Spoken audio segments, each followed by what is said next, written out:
নাকি এর কোনো সমাধান বেরোবে? কারণ এই সিএসসির মূল যে জায়গাটা, সেই জায়গাটা তো কেন্দ্র সরকারের। বৈঠক সকাল 10টার সময় আমরা সবাই লাইভ দেখছি। হঠাৎ করে মুখ্যমন্ত্রী নাটকীয় ভঙ্গিমায় বললেন, আরেকটা কথা শুনুন, এই যে তথ্য মিত্র কেন্দ্র আছে না, ওটা দেয় আমাদের কেউ না, ওখানে আপনারা কেউ যাবেন না, ওখানে গিয়ে কোনো কিছু জানতে চাইলেই ওরা 20 টাকা 30 টাকা নিয়ে নেয়। এরকম ধরনের অভিযোগ মুখ্যমন্ত্রী ঝাড়গ্রামের প্রশাসনিক বৈঠকে করলেন। তাই আমরা করে দিয়েছি বাংলা সহায়তা কেন্দ্র। কি বললাম চূড়ামণি? বাংলা সহায়তা কেন্দ্র। এরকম নাটকীয় ভঙ্গিমায় উনি বাংলা সহায়তা কেন্দ্র এটা বলছেন, এটাই কি বিএসকে? Yes, BSK. আচ্ছা, এই বিএসকে, সংক্ষিপ্ত নাম বিএসকে, এই বাংলা সহায়তা কেন্দ্রের ইন্ট্রোডিউসিং উনি করালেন। শুধু তাই নয়, ইনি সেই সময় আমার এই রাজ্যে 41,000 সিএসসি সেন্টার, অর্থাৎ 41,000 এন্টারপ্রিনার, এবং এক একটা সেন্টারে মিনিমাম 2-3 জন করে অপারেটর, তাদের ভবিষ্যৎ সব উনি ভাবলেন না।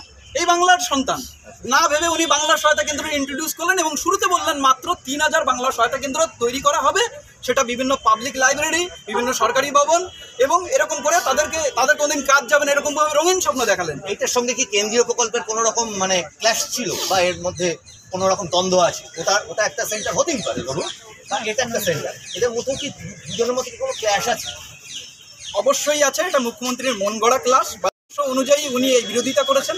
আসলে যদি আপনি ন্যাশনাল ই গভর্নেন্স প্ল্যান, তার যা ইনফ্রাস্ট্রাকচার, তার যা পরিকাঠামো, সেটা যদি দেখেন, তাহলে একটা মানুষের হাত কেটে ফেললেও মানুষ বাঁচতে পারে, একটা মানুষের পা কেটে ফেললেও বাঁচতে পারে, বাট একটা মানুষের মেরুদণ্ড যদি আপনি খুলে নেন, তাহলে কিন্তু সেই মানুষটার মানুষই থাকে না। কিন্তু এই ন্যাশনাল ই গভর্নেন্স প্ল্যান কখনো কোনো রাজ্য সরকার কোনো মুহূর্তে এটাকে অস্বীকার করতে পারেন না। এবং এই ন্যাশনাল ই গভর্নেন্স প্ল্যানের যে মূল টাকাটা, সেই টাকাটা কিন্তু রাজ্যের হাফ, কেন্দ্র সরকারের হাফ। রাজ্য সরকারের কন্ট্রিবিউশন থাকা সত্ত্বেও রাজ্য সরকারের মুখ্যমন্ত্রী 2021 সালের ভোট বৈতরণী পার হওয়ার জন্যেই মূলত বাংলা সহায়তা কেন্দ্রের উদ্ভাবন উনি করলেন। মারাত্মক অভিযোগ।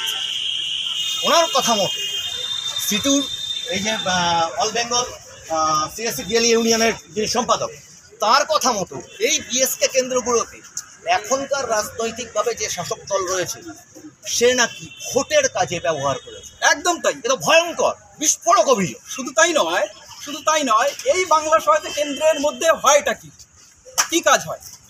এর মধ্যে বিভিন্ন শ্রী এবং সাথী প্রকল্পের বিস্তার ছাড়ার কিছু নেই। আর যদি বাংলা সহায়তা কেন্দ্রের পোর্টালের মধ্যে আপনি ঢোকেন, তাহলে তার ড্যাশবোর্ডের মধ্যে গেলে দেখবেন যে জাস্ট একটা লগ ইন পোর্টাল, এবং তার মধ্যে অনেকগুলো ডিপার্টমেন্টের ইউআরএল আছে। ক্লিক করলে রিডিরেক্টলি সেই ডিপার্টমেন্টের মূল ওয়েবসাইটে রিডিরেক্টলি চলে যাচ্ছে। আপনার বাংলা সহায়তা কেন্দ্রের লগ ইন দরকারই নেই, আপনি ডাইরেক্টলি ডিপার্টমেন্টের পাবলিক ইন্টারফেসে ঢুকেই সেই কাজটা করতে পারেন। আসলে জাস্ট একটা আই ওয়াশ। এবং এই বাংলা সহায়তা কেন্দ্রে যারা প্রতিনিধিত্ব করছে, এদের নিয়োগেও দুর্নীতি আছে। এটা নিয়ে কলকাতা হাইকোর্টে মামলা চলছে, এবং এইখানে যারা ঢুকে বসে কাজ করছে, এরা মূলত পিকেট টিমের ছেলেমেয়েরা। আচ্ছা, বেশ, এখানে আমার একটা প্রশ্ন হচ্ছে, প্রকল্প বলা হয় সিএসসি বা ডিজিটাল ইন্ডিয়াকে মোদিজি স্বপ্নের প্রকল্প, ঠিক? তাহলে তাই যদি হয়, আপনাদের এখানে যে এই যে অভাব অভিযোগগুলো হচ্ছে, বা এইভাবে যে ডিপ্রাইভ হচ্ছেন আপনারা আপনার কথা মতো, তাহলে সেখান থেকে আপনাদের তরফের আওয়াজ কি সেন্ট্রাল গভর্নমেন্ট পর্যন্ত গিয়েছিল, অথবা গেলে কি তারা কোনো কর্ণপাত করলেন না? কর্ণপাত করছেন না, এখানে রাজনৈতিক স্বার্থ আছে। বলুন বিস্তারিতভাবে। চায়ের দোকানে গেলেই জানা যায়, একই বৃন্তে দুটো ফুল, পদ্ম ফুল আর ঘাস ফুল। ঠিক আমরা এই প্রজেক্টের ক্ষেত্রে সেটাই দেখতে পাচ্ছি। মানে কেন্দ্র সরকারের তরফ থেকে আপনারা কোনো সহযোগিতা পান না? সহযোগিতা আইওয়াসের মতো আছে, বাট তার কোনো ইমপ্লিমেন্ট নেই। সবচেয়ে মজার ব্যাপার, আজকের প্রোগ্রামে যদি আপনি এখান থেকে 1 ঘন্টা আগে আসতেন, তাহলে আপনি নিজেই দেখতে পেতেন, আমার ফোনে এখানেই আছে, রাজ্য সরকারের সঙ্গে যদি 7 অক্টোবরের মুখ্যমন্ত্রীর ভাষণের পরে প্রথমে 12 অক্টোবর একটা চিফ সেক্রেটারি গেজেট বের করলেন, তারপরে 14 অক্টোবর একটা গেজেট বের করলেন। সেখানে শুধু একটাই কথা লেখা আছে, সিএসসির সঙ্গে আর রাজ্য সরকারের কোনো সম্পর্ক থাকছে না। এই সম্পর্ক না থাকার পরও 2021 সালে ওয়েবেল টেকনোলজি লিমিটেড, ওয়েবেলের এমডি সঞ্জয় কুমার দাস, তিনি আজকের এই প্রোগ্রামে এসেছিলেন, বক্তব্য রেখে একটু আগেই চলে গেছেন। তার সঙ্গে 183 পাতার যে মৌ স্বাক্ষরিত হয়েছে, সেই স্বাক্ষরিত হওয়ার পরও 2027 সাল অবধি 27 কোটি 80 লক্ষ টাকা রাজ্য সরকার অলরেডি দিয়ে দিয়েছে। এবং এই প্রকল্প বাস্তবায়নের জন্য টিসিএসকে দায়ভার দেওয়া হয়েছে। টিসিএস ই-ডিস্ট্রিক্ট পোর্টালের ডেভেলপমেন্টের দায়িত্বে আছে। তারপর ওই টাকা পয়সা সব নয় হচ্ছে, টাকা পয়সা পেমেন্ট হয়ে যাচ্ছে, আমরা তার সরকারি নোটিফিকেশন দেখতে পাচ্ছি। বাট ই-ডিস্ট্রিক্ট পোর্টাল এখনই মোবাইল থেকে খুলুন, দেখুন সেখানে সিএসসি লগ ইন নেই। আপনাদের 16ই জুলাইয়ের যে সিএসসি দিবস সারা ভারতবর্ষে পালিত হয়েছে, একদম, এখানে না হয়ে এটা 23 তারিখে কেন হচ্ছে?